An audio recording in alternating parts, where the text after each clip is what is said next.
tena kuendelea kutazama Kwa jina la Baba na la Mwana na la Roho Mtakatifu, amina. Tumsifu Yesu Kristo milele, amina. Karibu katika tafakari nyingine, tukiendelea na kujiandaa na kipindi cha Kwaresma, kipindi cha kumrudia Mungu.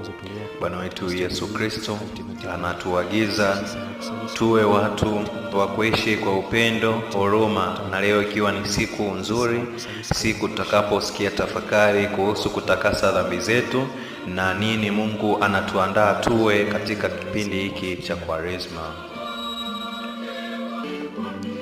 Katika kipindi hiki cha Kwaresma tunaona ni kipindi cha siku 40 cha toba, tafakari na maombi, kinachowaandaa waumini kwa sherehe ya Pasaka.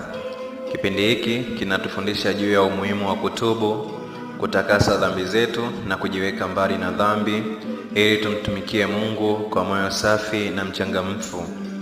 Katika tafakari hii tunataka kuangazia jinsi ya kutakasa dhambi zetu kwa kutumia mifano mitakatifu kutoka katika Biblia ya Kanisa Katoliki.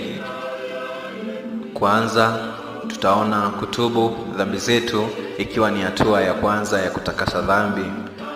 Ukisoma katika kitabu cha Yohane sura ya 1 aya 9, tunaona kwamba ikiwa tukikiri dhambi zetu, yeye ni mwaminifu na mwenye haki, atatusamehe dhambi zetu na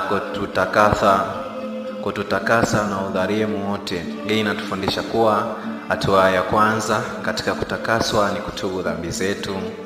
Mungu anataka tuwe wanyenyekevu na kutambua kwamba tunahitaji msamaha wa kweli ili tuweze kuishi kwa upendo. Katika kitabu cha Luka sura ya 15 aya ya 11 hadi ya 32, Yesu alieleza hadithi ya mtoto mpotevu ambaye alijinyenyekeza na akarudi kwa baba yake baada ya kuishi maisha ya dhambi.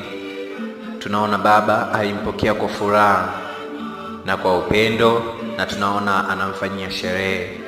Na huu ni mfano unaodhihirisha huruma ya Mungu kwa wale wanaotubu kwa dhati. Kupitia toba tunapata msamaha na kutakasa dhambi zetu mbele za Mungu. Kufunga na kujinyima ikiwa ni njia hii ya kujitakasa. Kitabu cha Mathayo sura ya 6 aya ya 16 hadi ya 18.